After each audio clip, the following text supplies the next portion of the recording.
Shri Vishakhamitangscha He Krishna Karuna Sindhu Dinabandhu Jagatpate Gopesha Gopika Kanta Radha Kanta Namostate Tapta Kanchana Gaurangi Radhe Vrindavaneshwari Vrishabhanusute Devi Pranamami Hari Priye Mancha Kalpatarubhyascha Kripa Sindhubhya Evacha Patitanam Pavanebhyo Vaishnavebhyo Namo Namaha Jai Shri Krishna Chaitanya Prabhu Nityananda Shri Advaita Gadadhara Srivasari Gaura Bhaktavinda Hare Krishna Krishna Krishna Hare Hare Hare Rama Rama Rama Hare Hare.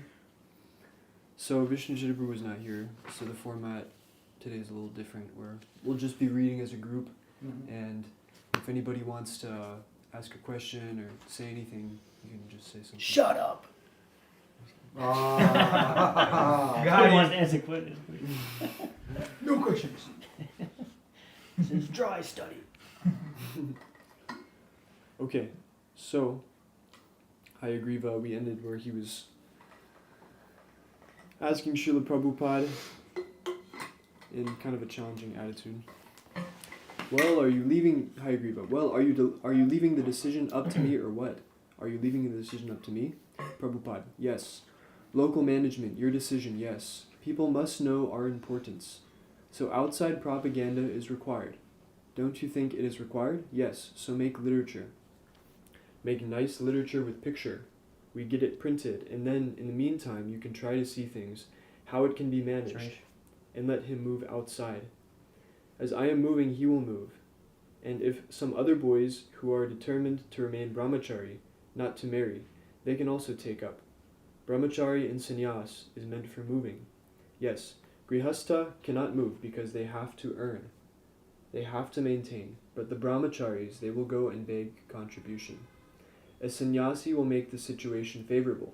Just like if now a little more Krishna conscious movement is known, if some brahmachari goes, that we come from thee, so he remains as consultant.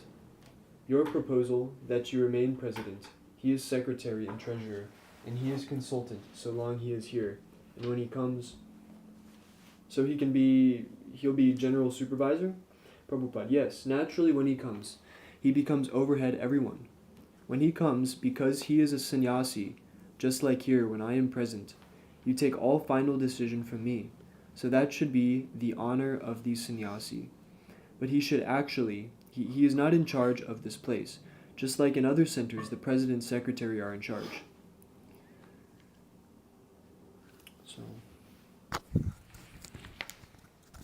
So, where's that? So that's not called Mat Commander. That's called General Supervisor. He will be, Prabhupada, he will be, for the time being, the superintendent of the society. He will go everywhere and see and report me how things are going. And then we are going to make a central committee gradually. Everything will be done. Let us work very seriously and sincerely. Everything will come out. I agree. So then Shamadasi is our treasurer, secretary? Prabhupada, yes, he is treasurer. Hrishikesh? Hayagriva, he's treasurer and temple commander. Prabhupada, no, what? You president, she is secretary, and then treasurer? Hayagriva, he could also be vice president or temple. Well, there has to be a second in charge, another person in charge. Prabhupada, that you select. Who should be vice president? Hayagriva, temple commander. Prabhupada, no, because you, president, you can select out of all the workers. Hayagriva, not many. Prabhupada, who will be nicely representing you? That's your trust. Hrishikesh, there will be more workers, more will come. There are more people coming all the time, aren't they? Hayagriva, well, if they'll stay on a permanent basis. Devotee, why not? It's such a nice place. Hayagriva, yes, but I mean, all this time we don't have, not many on a permanent basis. Devotee, you won't be leaving until September? You won't be leaving until September? Hayagriva, well, I don't know, I may. Prabhupada, Kali Yuga, everything should be managed by society. And Bhagavat also, yes. Hayagriva, oh, democracy, and Kali Yuga democracy. Prabhupada, yes, society and body. Hayagriva, this is not best. This is not best. You mentioned that in the books, that is not very good. Prabhupada, This is not very good in this sense, but at the time, one man was so advanced that his order was perfect. Actually, these kings like Maharaj Parikshit and others, they were consulting learned brahmanas, not that they were actually autocrat. No, they used to consult how the government should be conducted. Kirtanananda. They had a council of brahmanas. Prabhupada, yes, council of brahmanas.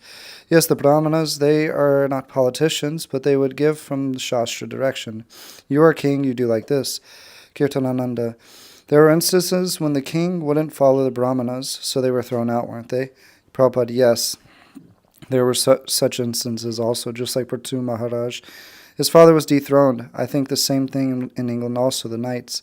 If they liked, they dethroned the king, Kirtanananda. Not exactly the knights, they were more, Prabhupada, noblemen, yes. The knights are different, Kirtanananda. Yeah, knights were like Kshatriyas, Prabhupada, and noblemen, Kirtanananda. They were the lords, they were... Satyabhama. There were no brahmanas though. Laughs. Shama. There were bishops. Kirtananda. Not exactly brahmanas. They were proprietors of large tracts of land, and they were responsible for giving protection to a certain number of people under them. Prabhupada. Aristocrats. The same system the Britishers introduced in India also. They were called zamindari. Hayagriva. Well, in order to develop the place properly, we're going to need people who are dedicating themselves, not just fly by night, people who come and stay for a week and then go. Prabhupada. Yes, they will come. Hayagriva. But we're going to need people who stay here permanently. Prabhupada. Yes, some people will. At least 50 men should live here permanently. That I shall arrange. Hayagriva. 50? Prabhupada. 50 at least. Otherwise, this big property, how it can be managed. At least 50 men, at least. It may go to 200. Kirtananda. On this property? Prabhupada. Yes. Devotee. Haribo. Prabhupada. This whole property, we have to manage so many temples. Kirtananda. The conversation people estimate that this land will support 18 people. Hayagriva. Well, that's materialist. Kirtananda. 30 people, I think. Hayagriva. That's a materialistic calculation. Kirtananda. So if you want 1 cow for every person, it would only support 18 cows. Prabhupada. 18 cows? The whole property? Kirtananda. If you want them to be self-sufficient, you have to grow grain for them for the winter. Prabhupada. All right, let 18 people first of all, and we shall share 18 people, you see? Hayagriva. 1 cow per person, we're all going to end up with the gut. Gout. Yes, relating to the stomach. Prabhupada. No. They don't calculate 1 cow, 1 person. They calculate only cow. And that does not mean 18 persons will only remain. Hayagriva. I think a cow can do 4 or 5 people nicely. Prabhupada. Yes, why not? No, I calculated 1 cow per 1 person means the milk products he can sell. He can get other necessities of life in that way. Yes, and otherwise, 1 cow's milk, it can be shared by 10 people at least. How long do I...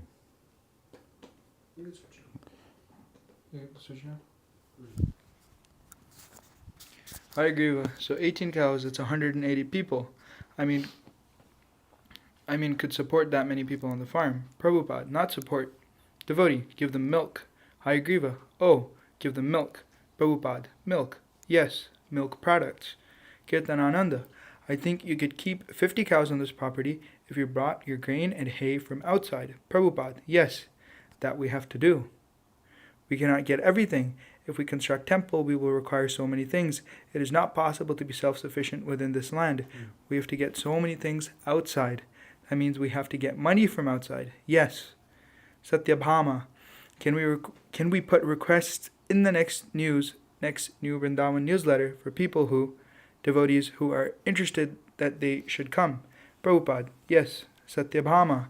Because many people don't know that they can come, that there's any facility, or that they are wanted here. Hayagriva. Well, there is no facility. Prabhupada. Now, first of all, Satyabhama, the barn. Prabhupada. Repair that barn immediately so you can, at least 10 people can live there. You can switch? Okay. Satyabhama. If there were people here, then facilities could be built. But if there are no people, Prabhupada, you'll get everything, men and money, both. Hayagriva, have you any plans yet to go to England? Is anything definite? Prabhupada, yes, that plan is pending, but I have now just received letter from Mukunda that they are negotiating 3 houses. Out of that, one they must get, and if they invite me, then I shall go. That is already settled, but I don't wish to go unless they have got their own house. I have waited so long, so I don't wish to go as a third person. I must go, just like I have come here, definite, New Vrindavan. Similarly, when they get nice temple, I go and open it, Kirtanananda. Then it may be some time yet. Prabhupada chuckles. And that, Mataji, she has taken land. I don't like that idea. Some Hindus are supporting. I don't want a Hindu temple. Our constitution is different. We want everyone. Krishna consciousness is for everyone. It is not a Hindu propaganda. People may not misunderstand. And actually, till now in our society, there's not a single other Hindu than me. Laughter, is that not? It says not in your. Yeah. Is Yeah. that not? It just says is that. Oh, it says, Is that? not? It says, is that? It says, Is that? It says, It's it just says, a- it says, is that not? I think. I don't know. Maybe we can unplug the. Unless I guess we can just pass this to me. There's another one. Yeah, you think it's okay. Pass one too. Yeah, I think the end of this was kind of relevant to us. Yeah. How Prabhupada's saying, I don't want a Hindu temple. Our constitution is different. And Suresh was saying earlier in lunch today how, like, I don't know if you could say competing, but we're like just one of the many Hindu temples around the area. Like you have ISKCON Atlanta, Hindu Temple of Atlanta, Lakshmi Narayan, and then Krishna Life. And I mean, our facilities compared to theirs is. Well, I think Lakshmi Narayan is like part of his combo. Our location's also Oh. putting us at a disadvantage. Yeah. Yeah, we're in the hood first of all. We also, when it comes up, it does say Hindu temple, like Well, right yeah. underneath our name. American, I mean, everything. Right. Even the ISKCON temple is called a Hindu temple. We don't have deities either. Yeah, we don't have deities. The building's kind of shabby and unfinished. There's some nice trees and flowers planted, and that's adding something nice. But other than that, I mean, yeah, it's nothing compared to what we should be doing. Vrindavan has like a world-winning, world-class rose garden. Like coming clearer and clearer into focus that our group, we're not specifically meant to just be another Hindu temple, or even just another temple in the city that people can go to. And the vast majority of people around us are uninterested in what we're doing. Like speaking about our neighbors, the people that are walking down the street with their dogs, having fun in the sun. They can't really connect with coming to a temple and seeing an arti, sitting in a kirtan. This is not something people can really relate to. Having fun in the sun. They're like out here chasing other people with axes. Oh, yeah. That too. Seriously, that happened. No, that actually happened. We were driving down the road just like 3 houses down, and like some Mataji ran the road. We're like, what is she running from? This one who was chasing her with a machine. Where was that? Yeah, just like That was like 5 houses down. that was like probably like a month, 2 months ago. Those in the live stream that didn't We're like, hear, where's she running from? someone This dude was her chasing with a somebody with machete. an axe down the street the other day. Yeah. So yeah, we're in not such a great There's area. so many buildings like this in Atlanta. These churches, they're Oh my God. Yeah, all yeah. the same. Even just like 2 blocks down, you see like one. There's another another one 2 down. blocks, And they're all being run down. They're Yeah. all abandoned. And even you go out in the suburbs and you pass by so many churches and they're completely empty. And maybe a lot of them, maybe some of them fill up on Sunday mornings. They use their parking lot once a week. Yeah, The rest of the day it's the rest of the week it's just a ghost town. But this is it's just becoming more and more irrelevant in society, it seems. Religion in general. So then how do we attract people to Krishna consciousness? And Guru Maharaj was speaking with myself and Avadut, and Casey was also out there. and Maharaj was saying, like, you know, Casey, for those of you that, I mean, everybody knows Casey, right? Yeah. Mm-hmm. But yeah, he comes and he does service in the garden, and that's all he really wants to do. He doesn't come to any of the temple programs. He comes, he does service in the garden, he takes prasadam. And The he has, big guy? yeah, the big guy. Yeah, Big house. He's got a nice relationship with all of us, and like, Yeah, he's cool. you know, we love him, but he's not interested in Krishna consciousness really. And Maharaj was like saying to Casey, well, you know, if we ask you to come and polish some brass plates from the RT, that's not something you're gonna really be drawn to do. Or even have any idea what it is. Yeah, have any, So, you don't connect with the culture or anything like that. But for something like, I mean, you guys were building some compost beds that day. we were pouring concrete. Pouring and concrete. Laying posts. Yeah, like some practical hands-on stuff that people like to do. And Marge was saying that, like, if we open up this avenue of having a farm community, we're going to reach a much wider variety of people. And this is something we practically saw over the weekend, that there's people of all different backgrounds that are really into homesteading. One of the speakers there, who's a homesteader, she was saying that one of her main inspirations in doing what she does, she's a homesteader but also a journalist, so she writes about homesteading. But she's really passionate about what she does because her husband has type 1 diabetes. And as a baby, you know, this baby came out of the womb and they immediately started pumping this person up with a bunch of chemicals and all the environment, all the pollution, just due to whatever circumstances, he developed this really gnarly disease. And which is solely contributed by, it's solely caused by pollution in the modern life and pollution of the body. And this is, I mean, obviously this lady's very sentimental towards her husband, but this has motivated her so much to just live off the land. And anyways, the point is that people are fried out with the way today's society is looking. At least many people are, and that population's growing. People losing faith in the modern society. So we can connect to we saw this weekend that there's such a variety of people that are really interested in getting into homesteading, natural living, self-sustainability. Innocent people, yeah. And we're all, Prabhupada, that's 50% of what he wanted us to do. It's 50% of the mission. So yeah, the vision, it's just like really it's becoming clearer and clearer that this is the route for us to go. That we're not just meant to be another temple in the city. This kind of preaching, it's not working for us. And that's Krishna's way of just making us go in this direction.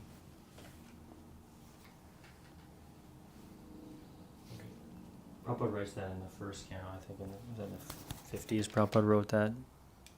I think it's in one of the first chapters of the first canto. It says that even the temples and the mosques and churches are all empty now. Mm-hmm. People aren't so interested in it. They're abandoning the facilities that their forefathers have developed, and people are more interested in cinemas and this and that. That was how long? 70 years ago. What to speak about now? Materialistic society is like rampant, My God. So many abandoned buildings. So many abandoned buildings. Now we have YouTube, which I think is happening to our congregations. They do tune in online. Maybe we can. We come out 40 minutes just for the class, and we watch it online. They're not really inclined to do it. And then we don't really have a lot of service they can do here because they come moochie. They can't cook, and then they're moochie. They can't clean. It's like we're already letting them in the kitchen. That's like. Yeah, homies come in. They're like eating food, like in the kitchen. Some Hindu guy, he walked in, like he took a bite and like, why? He's like, this is the kitchen. I was like, it's like it's difficult. It's such a tight, there's not much opportunity for them here. There's so much opportunity on the farm. Farm they'll be like. Naturally, we get frustrated because like no one's coming. But I think even if nobody comes to the farms, we're naturally just going to be a little bit more satisfied and like peaceful because we're in just like environment in general. We can have the temple doors open, and you know, crackheads aren't going to be coming in and Yeah. like laying on the stage and You like. can unplug the mic, I was like, where do we? How's the mic now? but then everybody's kind of talking, so it's Mm. this is more of a discussion. No need to hold the mic. Alright, yeah. Like, Yeah. Like when Vishnu usually like kind of gives a class. no, it is not different. Yeah, Okay, that's so there's no need for the Yeah, well, mic. He's giving back. Okay, I thought it was Anyway, sorry, you're saying? No, that's pretty much it. Yeah, just like Yeah. you know, just like and then like I was mentioning yesterday that you know we're part of the it's like inevitable that we contribute to being part of the problem. Like all the food we eat, like yeah. contributing to like cartels or whatever. It's like Drug every avocado. and cow slaughter. We heard some crazy statistic. I don't know if you remember this. I don't remember the specific numbers, but the amount of like pesticides Yeah, I and remember the numbers. poison that they spray on the food in America is like they use like 4,000 different like pesticides in America. 10,000. 10,000 are allowed, whereas in Europe, 400. Oh my those God. are- It's So 10,000. it's like part. Like, what do you mean, like per- 10,000? 9,000. Like Different 9,000. chemicals. But it's and parts Like per, for the whole like, America or like for like. different like people growing the food. different like things. You know, there's some foods, for instance, like Skittles or some crap. You look at the ingredients and it's just a paragraph Yeah. of stuff Yeah. that you can't pronounce. Yeah. So those kind of things, there's 10,000 of 9,000 of those which are allowed in the U.S.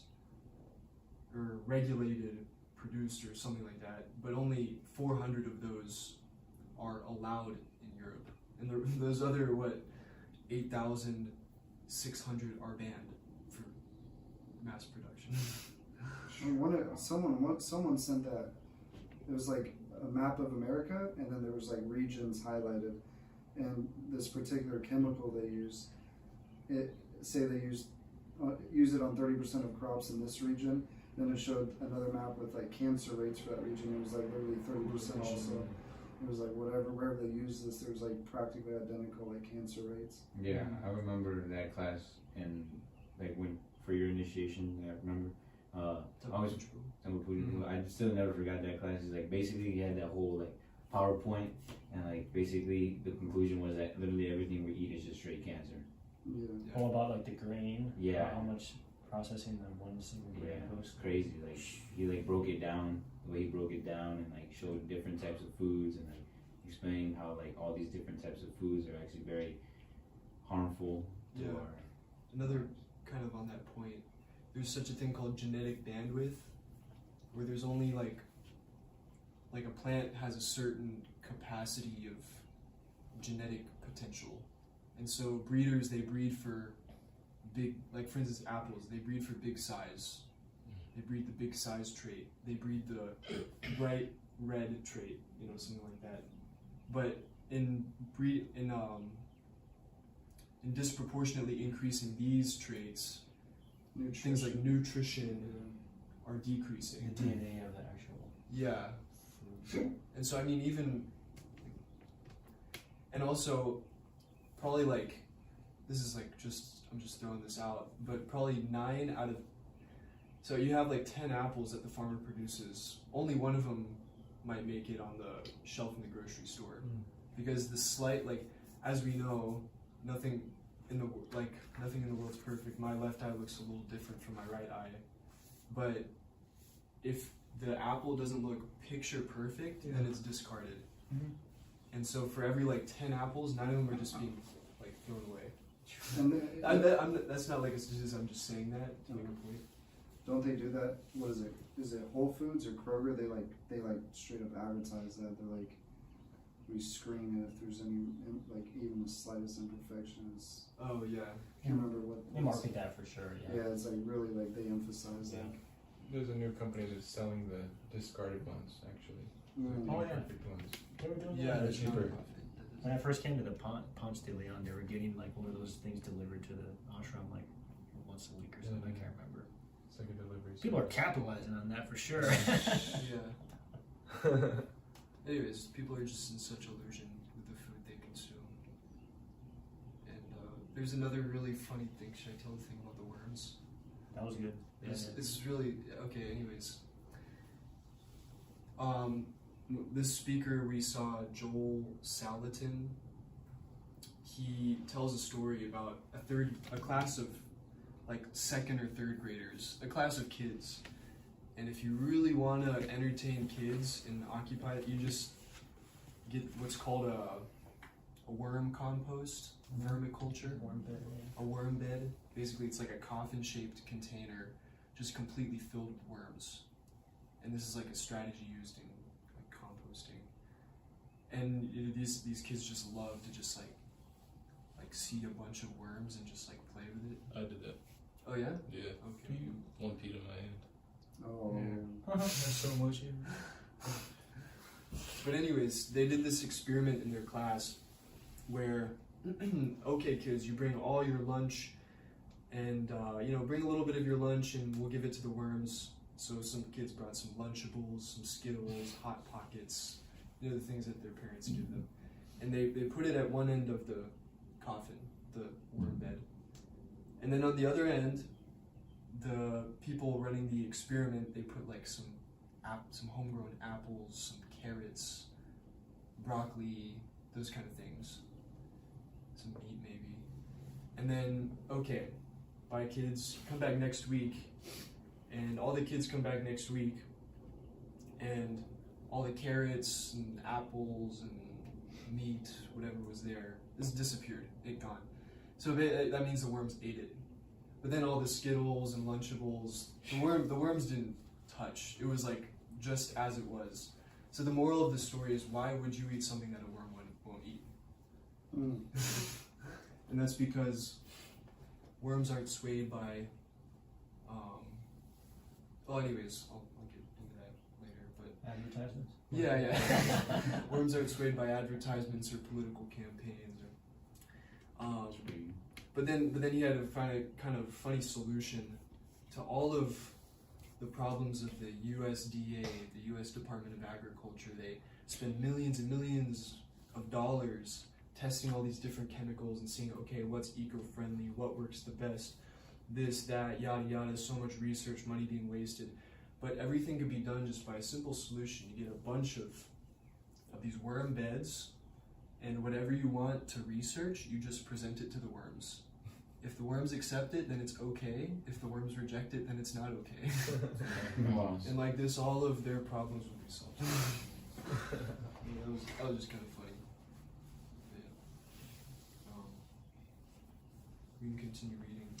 He said, I think this was the same speech where he talked about how, obviously we don't eat meat as devotees, but he was mentioning they're putting a chemical into pigs so that they don't feel stress, so that they can basically just like torture the animal more and like. Because stress makes meat that is not tasty. Yeah. Whoa. Yeah, because I mean, if you think. I mean, we know that, but like I'm saying, like them saying that so too. demoniac, huh? Yeah. Wow. So crazy. How do people even think of this stuff? It's nuts. Yeah, it's demonic. So messed up. You do whatever you want to the pig, just. Basically, give them heroin. Wait, they said that the more stress, it tastes worse. Right? Yeah, I mean, if you think about it, if you're stressed out, your muscles get tight. You need a massage or something, and there's lack of blood flow, and the body just doesn't grow and heal properly if stress is there because the muscles like inhibit everything. And so like these animals in the slaughterhouses, they just live a life 100% stress. 100% fear and stress. They're caged up in these boxes. They're just suffering and alone and just like taken away from their mothers and isolated. And they just live they don't get any exercise. They just live a complete Basically life like a of concentration. suffering. Concentration. Yeah. And then people are eating this. And anyways, his point is that, if a pig gets to walk around and be happy, and then we can kill him and eat the happiness. That was his point. Yeah, enjoy more. Yeah. Ultimately. That's, I quote, eat happiness. Or kill happiness. Taste happiness. Taste happiness. It's a Coca-Cola slogan, isn't it? But yeah. So anyways, the factory farming industry is somehow teaming up with universities to research this anti-stress tactic. It's hormone injection, where you can make the pigs less stressed with an injection, and like that they become tastier. It's crazy how like strong the desire to eat meat actually. Yeah, that's so crazy, dude. It's Like, like trying so all hard these just to endeavors, eat you meat, know? bro. It's insane. There's so much crazy stuff going on. Some guy said it as a joke. I mean, he was kidding. We were hearing from this guy who, like, he has books about, like, making pickles and, you know, preserves and all these different things. And he was like, oh, yeah, well, we have my animals. We take care of the animals. We feed them good. And then he was talking about his children. He was like, oh, I'm sure they would taste good, too. It was like a joke, but at the same time, I was like, I mean, Why not? It's the same thought. more or less. Yeah, I mean, that's probably what I said. It'll get to that point eventually. Yeah, Actually, it starts in the soil. It all starts in the soil. If the soil's healthy, then the plants will be healthy. If the plants are healthy, then the people are healthy, and the animals are healthy. And like this is like a cycle. But I'll share one last fun fact from this convention. There's all this coming up. The same guy who said he was going to eat his kids, he has this book about pressing oil, which I want to start doing. Like he started the business from, you grind it by hand, you put pumpkin seeds in there, sunflower seeds, sesame seeds, and super easy. And when you use oil, you only use like a few tablespoons in a pan. So people buy his oil and he presses it fresh and then he ships it to them. Whoa. It was really good. And he said that the oil that you buy in the stores, fat after some time becomes rancid. Mm-hmm. So a lot of the oil that you actually are buying in the store is like is mostly poison. It's like toxic. Oh damn. Oh my. I mean, not only because of the how long it's sitting on the shelf, but it's like sitting in these big trucks and they're like sitting in warehouses, and it's just like by the time it gets to you, it's just like it's really even if you're getting a high quality oil. everything we do is just terrible. He is he is the best. But he broke it down into there's like expeller pressed oil, which is a certain kind of machine that you use where it's pressing the seed and then it's pushing out the Solids. oil cake, which is like the leftover residue. There's expeller pressed, which is good, and people will advertise that on their bottle. He says like the bottle is mostly like a selling thing. Or there's something called I think it's just called chemically Stabilized or something? There's a way to chemically extract oil from seeds, which most people are doing that now. And the chemical they have to use to do that, he says it's two how do you say it? Carbon molecules? Yeah, it's 2 molecules different from gasoline. Oh my god. Yeah, that's really So really crazy. bad. So disgusting. Like all these high concentrated, like saturated polyoils and soybean oils And it's such a complicated process, just like this oil we're taking. oh my god. These first you grow the thing using all these fertilizers, which that's a whole scientific endeavor to make those fertilizers and stuff. And then it's shipping in the truck, how to preserve it, how to store it, how to sell it. It's like all this complicated chain of things for something as simple as something you could just grind up real quick, a few seeds. Right. Unclean acts meant to destroy the world, right? Cut out the Sworn middleman. by unclean acts. How much seeds does it take to make like equivalent oil? Like, He broke it down. I have a little chart somewhere. does it take like a ton of seeds to make a little oil, or is it pretty I reasonable? mean, seeds have high fat content. Yeah. He was saying that I have it somewhere. It was some small amount. You get like a half a cup of oil, Wow. and then you can sell that for a certain amount per ounce. But he was saying if you grow an acre of sunflowers, which an acre is a small lot. Yeah. He says you can make $30,000 with an acre of sunflowers if you press the seeds and sell the oil. Per year? I'm not sure. Per season. Or just Per like- acre. Per season per acre. I would assume. However much you can press, whatever kind of machines you got there. That's like crazy. Obviously, if you like perfectly do it. Yeah. Yeah. No law. You don't No grow. Yeah. He did actually, because he started it. Everybody fails at first. He was in some like run-in job, and he was like, "I'm sick of doing this." And then he was like reading through some magazine, and he like saw this oil press at the end of the magazine. Like, Whoa. okay, I'm gonna order this, and his wife was like, "I don't know." And she's okay, I trust you. And then he got the press, and he started making this press, and he was going to farmers markets, and he had like 10 bottles. He sold out. Next time he went, it was like 20 bottles. He sold out, and everyone who came, they're like, "Wow, this is so good." And then he started ramping it up, and then he was like, he found himself in like the same routine again, where he was just like, making money. Yeah. So he was like, well, I'd rather be poor and happy than to like be caught up in trying to make it. Poor and happy.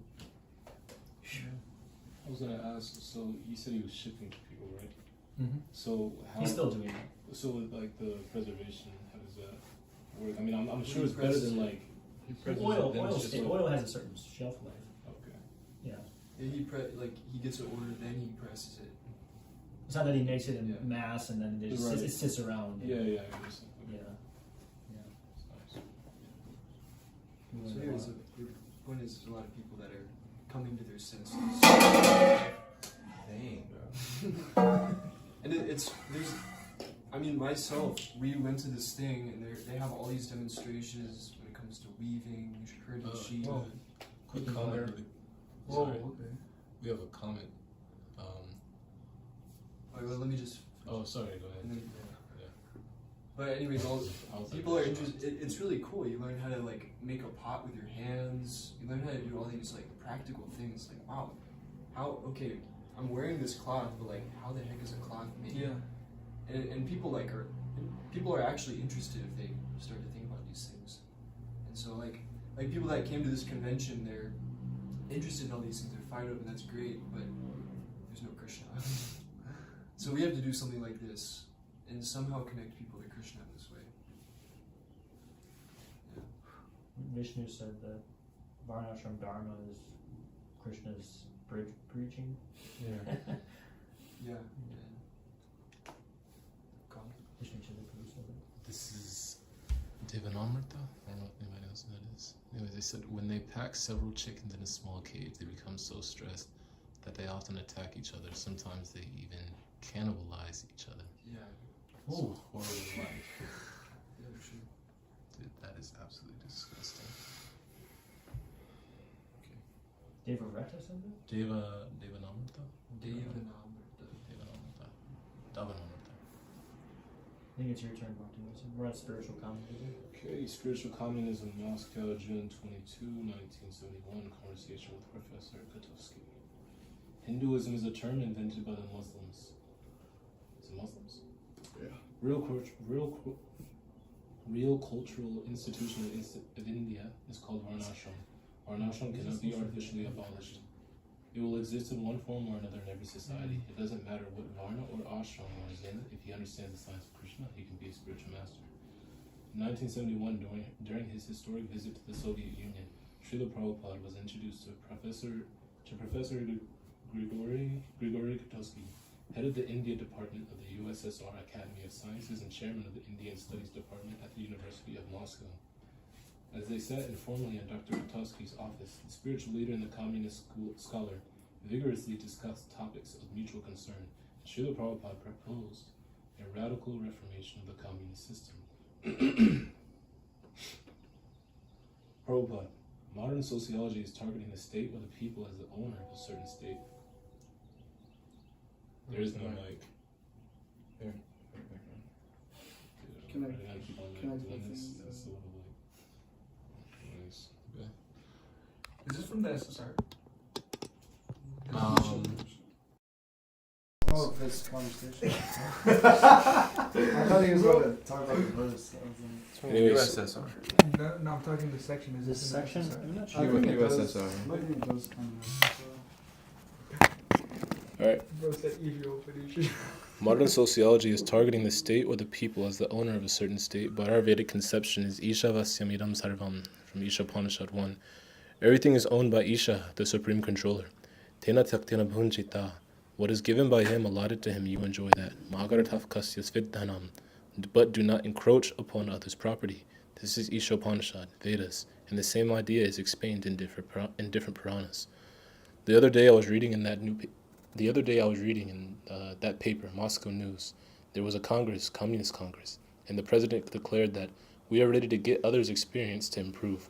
So I think the Vedic concept of socialism or communism will much improve the idea of communism. just like we are thinking in terms of human beings in the socialistic state, that nobody should starve, everybody must have his food. And in the Vedic conception of Grihastha, householder, it is recommended it is recommended there that a householder shall see that even a lizard living in the living room, a lizard living in the room, or even a snake living in the house should not starve. They should be also given food, and what to speak of others. The Grihastha, before taking his lunch, he is recommended to stand on the road and declare that if anybody is still hungry, please come, food is ready. Then, if there is no response, then the proprietor of the household life, then he takes his lunch. in this way, there are so many good concepts about this socialistic idea of communism. So I thought that these ideas might have been distributed to you, might have been distributed to some of your thoughtful men. Therefore, I was anxious to speak to you. Professor Kotovsky. Yes, you know, what is interesting, as it is here in our country with our great interest in the history of old God. From this point of view, our institute translated into Russian and published many, I may say, literary monuments of great Indian culture. I will have a pleasure to present to you a copy of a booklet which was written here by me and my colleagues, its account of Soviet studies of India. And here there is chapter 2, Studies of Ancient Indian Texts in the USSR. You'll be interested to discover we published not all but some in exceptions, Puranas. We published most of them, then some parts of Ramayana, 8 volumes in Russian, Mahabharat. Prabhupada. Now, amongst these Puranas, the Srimad Bhagavatam is called the Mahapurana. Professor Kotovsky, Mahapurana. Prabhupada, yes. So we have translated in English the full with the original Sanskrit text, its transliteration, an English equivalent for each word, then translation, and then purport, explanation of the verse. In this way, there are 18,000 of verses in Srimad Bhagavatam. And the Acharyas, the great saintly sages who are the preachers of this Bhagavatam throughout India, their opinion is that it is the ripened fruit of the Vedic desire tree, Nigama Kalpatarur Galitam Phalamidam, from Srimad Bhagavatam 113. O expert and thoughtful men, relish Srimad Bhagavatam, the mature fruit of the desire tree of Vedic literatures. And it is accepted by all, I mean Indian scholars, and especially Lord Chaitanya. He preached this Bhagavat, so we have got that, complete in English translation. If you want to see some of them, we can show you. Professor Kotovsky. In Leningrad now, we have now a branch of our institute dealing mainly, Prabhupada, yes. Professor Kotovsky, with the history of Asiatic culture. Here is a sample account of our book. You will find here some account of what has been translated and what else is being done in the history of Indian philosophy. And now with this Indian philosophy, history of Indian religion. And now with this Indian, what is Hinduism now? Just now in India also. It is very simple account of Prabhupada. Hinduism is a very complex term. Laughs. Professor Kotovsky. Oh yes, Hinduism. It is not all. It is really, to my understanding, it is not religion from European point of view. It is really a way of life. Prabhupada. Yes. Professor Kotovsky. Religion, Indian, a way of philosophy, a way of life, a religion, everything. Prabhupada, no, this Hinduism, this word is not a Sanskrit word. It is given by the Mohammedans. You know where there is a river, Indus, which his Sanskrit name is Sindhu. Kotovsky, yes, oh, yes. Prabhupada, these Mohammedans, they pronounce S as H. Hindus. Instead of Hindus, they make it Hindus. So Hindu is a term which is not found in the Sanskrit dictionary. Kotovsky, yes, Prabhupada, but it has come into use. But the real cultural institution is called Varnasrama, 4 Varnas and 4 ashramas, Brahmana, Kshatriya, Vaishya, Shudra, these 4 Varnas, and Brahmachari, Grihastha, Vanaprastha, and Sannyas. So according to Vedic concept of life, unless people take to the system or institution of Varna and ashram, 4 Varnas and 4 ashrams, actually he does not become a civilized human being. One has to take this process, 4 divisions of Varnas and 4 divisions of social order and 4 divisions of spiritual order. That is called Varnashram. So India's culture is based on these 4, 8 system, Varna and Ashrama. Kotovsky, Varnasrama, Prabhupada, Varnasrama. And in the Bhagavad Gita, perhaps you have read Bhagavad Gita, there is also the statement, Chartur Varnyam Maya Shrishtam. This system is created originally by Vishnu. So as everything is creation of the Supreme, they cannot be changed. That is a prevalent everywhere like the sun. Sun is creation of the Supreme. So sunshine is here in America, in Russia, in India, everywhere. Similarly, this Varnashram system is prevalent everywhere in some form or other. Just like the Brahmanas means the most intelligent class of men. Brain of the society, then the Kshatriyas, the administrator class, then the Vaishyas, the productive class, and the Shudras, the worker class. These four classes of men are everywhere present in different names. And because it is a creation by the original creator, so it is prevalent everywhere, Varnashrama Dharma, Katowski. But you know, what is interesting too, it is the opinion of some European and old Russian scholars, this Varnashram system. Prabhupada, yes, Katowski, it is a bit late creation. If you would trace the old sutras, text of Vedic literature, you would find much more simple and egalitarian society, and there is an opinion that the Varnashram system was introduced into Indian society on the late state of Vedic era, but not from the beginning. If you would analyze scientifically the old text, you'll find that about the duration of this period, because unfortunately the old classic India, we have not so much information, Prabhupada, but so far we are concerned, this Bhagavad Gita, it is mentioned in the Bhagavad Gita, Chatur Varnyam Maya Shrishtam. Now, this Bhagavad Gita was spoken 5,000 years ago, and in the Bhagavad Gita it is said that this system of Bhagavad Gita was first spoken by me to the sun god. So if you take estimation of that period, it comes 40 millions of years. So whether the European scholars can trace out the history of at least for 5,000 years together, not to speak of 40 millions. Professor Kotovsky, yes. Prabhupada, so we have got evidence that this Varnashram system is current for at least the 5,000 years. Varnashram system. And this Varnashram system is mentioned in the Vishnu Purana also. Varnashrama Charavata Purusharna Parav Puman. Vishnu Purana 389. Varnashram Acharavata. So that is stated in the Vishnu Purana. And so Varnashram Dharma is not within any historical period calculated in the modern age. It is natural in the Srimad Bhagavatam the comparison is given, just like in your body, in my body. There are 4 divisions, the face, facial, or the brain division, and the arms division, the belly division, and the leg division. Similarly, by nature's way, these 4 divisions are existing in the social body. You may take history wherever you begin, but this is existing. A class of men, they are considered to be the brain. A class of men, they are considered to be the arms, administrators. And a class of men, they are called productive class. So there is no need of tracing the history. It is naturally existing from the day of creation. According to so many, you have just told that in any society there are 4 divisions, but the case is not so easy to distinguish. For instance, one can group together different social classes and professional groups into 4 divisions in any society. There is no difficulty. Only difficulty, for instance, in socialist society of our country and a socialist society, how can you distinguish productive group and workers? Prabhupada, just like you belong to the intelligent class of men. Kotovsky, intelligent, yes, so Prabhupada, so this is a division. Kotovsky, yes, intelligent class, for instance, Brahmanas. If you can put together also with intelligentsia under the Brahmanas, Prabhupada, yes. Kotovsky, then administrative staff, Prabhupada, yes. Kotovsky, everywhere, Prabhupada, Kshatriya. Kotovsky, from top to collective farm, for instance, is Kshatriyas. But who be here Vaishya and who Shudra? That is the difficulty, because all others will be workers, factory workers, collective farm workers, and so on. So from this point of view,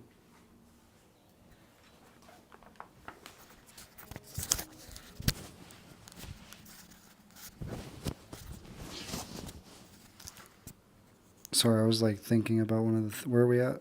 from this point of view, Which is. Prabhupada from this point of view.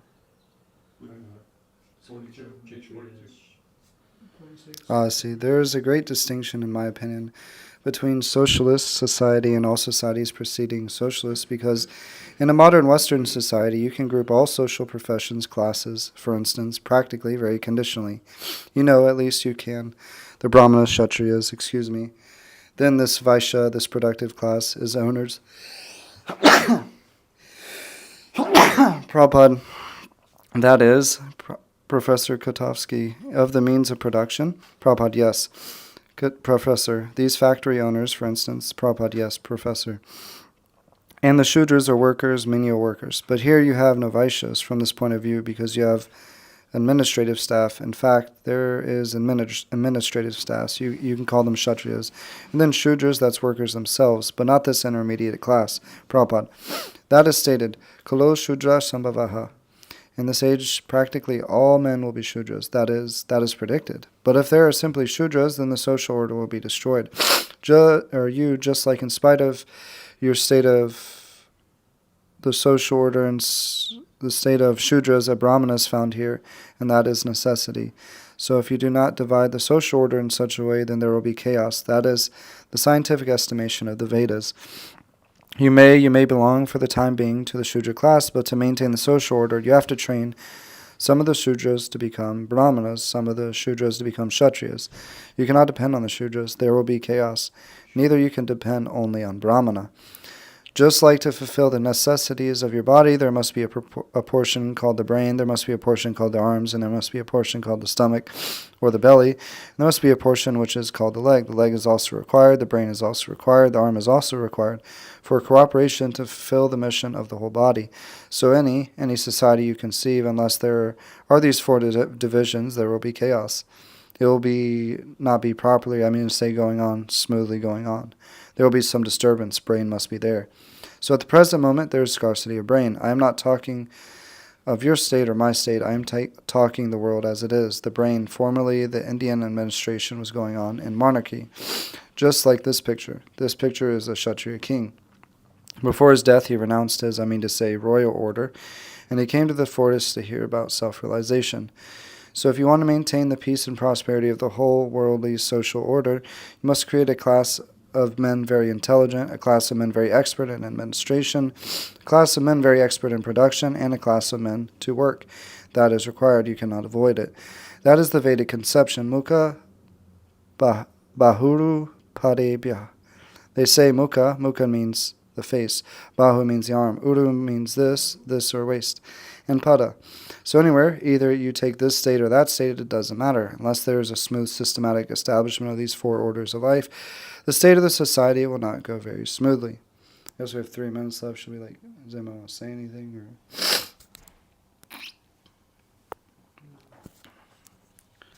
Or I don't know. I guess the only thing I would say is, I think, Prabhupada, had some people running for, here in Atlanta, actually, for, positions of power to, be able to be the rabbinical advisors of their, of Atlanta, actually. Yeah. But then, there's just so much, especially these days, it's you have to raise so much money, and then, to get that position, you actually probably have to, commence so many abominable activities, to, raise the money and everything, and that's, the only way. It's like a reality TV show these days, to get elected, you have to, so instead of, forcing our way that way, we can establish this community, and with our training in this brahmacharya ashram, become the leaders of our small sphere of influence. But then by being a good example, personally, I think this will, we really are wondering what, these Christians, they seem dedicated, but we can't crack them even though they don't have a strong philosophy. But the philosophy is not really what matters. It's that the way of life they're looking for to bring our philosophy to life will actually have a huge impact on how they respect us or view us, and it'll not only help our public image and relations, but it'll also naturally bring people without as much endeavor, just by naturally living the way we live, being advisors and whatever the case may be, whoever takes that position. But then we also have to be strong in our character, and we have to really mature quick. Because Prabhupada said, Krishna can give you the whole world, but what will you do? And a lot of that boils down because then all eyes will be on you. Our movement kind of has made some mistakes in the past. Somehow it's been forgotten in some ways. But if we make another mistake, fool me once, shame, fool me, after that, we're going to lose all credibility. And in some ways, I would assume so. So it's now, if we get another opportunity to be on the world stage and we got to really be on our P's and Q's, and our behavior and character's got to be actually Brahminical, because even just a slight mistake, a little poison in milk just ruins the whole thing. got to be really careful and hold each other accountable. And that starts here. Yeah. That starts here, in this ashram. And, it'd probably be better if we had more time, but there's like really no time at this point, especially our spiritual master is pushing for it. And as long as he's, physically present, to be able to receive his guidance through the difficulties we go through is going to be very crucial. Otherwise, we may have to speculate. We'll have to listen to his lectures and we have to draw some conclusions. But how kind of Prabhupada left some instructions, but he's empowered to lead this Varnashram farm communities all over the world. So to have his personal guidance while he's still present, it's crucial. We got to urgently do this no matter what. Yeah, somehow it was so much affecting you in Hungary as a country. Yeah. Like you were saying about becoming a president is like a TV show or something. But you see what the Hungarian Yatra is doing just for that country as a whole. I mean, that was impressive when we went. Like in Budapest, the different stations, the systems they had for distributing prasadam and whatnot. And then the busloads of random Hungarian elderly people just showing up on a daily basis, just busloads of just regular people. Here we got whatever, some homeless guy and some maybe a Hindu might give a donation or something. You're making good points. They have such a strong influence in and especially their whatever their county, wherever the Hungary Valley farm is. People respect them. A lot of people, and they say they get millions, and because in Hungary they have the system where when people pay taxes, they are required to give 1% of it or something to a particular organization. A lot of people know them. They know it's going to a good cause. They give it to them. Yeah. So money's just flowing in. And They're building their houses with that stuff. Yeah. And the whole country knows who the Hare Krishna is. Everybody knows who they are. I think they're a relatively poor country overall, I think, too. That's why they hungry. So, She was around to be here. Yeah. A week or something, huh? Wow. Yes. We can take guidance. Get around more around. Ecstatic. He changed Hungary. Legendary. So, anyways, yeah, we do need to urgently do this, but at the same time, move in the mode of goodness. I mean, yeah, shouldn't dilly dally play around. First and foremost, we just need to grow our own food and have our own cows. Really get that solid and steady, and then from there, everything just builds up. Education, children. Education. yeah, that'll be a big thing. Once we have abundant, because if we do this properly, naturally abundance will be there actually. And our observations are that sadly our devotional societies and communities haven't really harnessed these two important realms of Varnashram as cows and land, which Prabhupada stressed over and over and over and over and over and over again. It's the basis of Vedic culture. Cows and land. Remember, We get sidetracked, do this, do that, and then you're weak, your community's weak. I don't remember exactly. Yeah. Vishnu gave some class back in the day where he was talking about how if your area isn't clean, then Krishna will not be present or something like that. Remember that? I don't remember. Yeah, it sounds about right. I can't remember exactly. Yeah, I just remember the principle being Krishna's always, he's not gonna come if you're impure in your thoughts, and even your environment is unclean. So yeah, behavior and character is really important, and raising the next generation properly. You gotta just smear everything in cow dung. Yeah. That's amazing. Actually, the relationship at the bottom of everything is Vaishnava Seva. Actually, is to serve the devotees, care for each other. That's really the essence. If we're not doing that, then the whole thing is off. Even if you have organic apples. Yeah, even if you have organic apples. But Shitala Mataji analyzes this in the later 70s, how ISKCON was really ramping up institutionally, and everything was getting super political and super powerful, and all the gurus, they had their zones, and everything was happening, this and that. And some devotees kind of sense that some things were not right, but the environment wasn't such that their voices could be heard. And she talks about she felt a lack of like Vaishnava care within the community, and just like listening to each other and making sure everybody's needs are provided, making sure everybody's happy and satisfied in spiritual life. And then therefore she attributes this to somewhat of a downfall of ISKCON. But anyways, Vaishnava Seva, and like, that's the community of devotees is like we can't be Krishna conscious without each other, and we can't have an impact on the world without a strong community. So that's really the basis. Mm-hmm. That's like a need. People won't want to stay if we're not ourselves happy. Yeah. Yeah. For sure. If we're not, I mean, we can surrender to the spiritual master and go on with our service with just a sense of duty. But if we're not enthusiastic, if we're not like in love with what we do, then that won't influence others to love what we're trying to have them do. And then furthermore, the children that grow up in the community won't see hope in the community, won't see opportunity in the community. They'll go elsewhere, they'll go to the cities. That's what happened. And so, yeah. Enthusiasm, passion, not motive passion, but like, passion in every way needs to be there in the community for children to grow up and stick. Opportunity. We should provide opportunity for the children in the community. Economic opportunity. Businesses should be established. It's not that, kids come of age where they need to start taking care of themselves and they want to have families and then they need to go run off to the city for a job.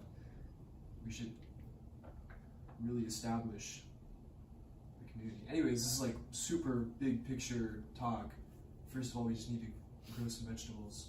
Yeah, I think pretty much. So like, if we can just manage to like not have divorces in our community, that's like a success. Yeah. So baby like, steps. Like that's the social aspect even. Well. Yeah.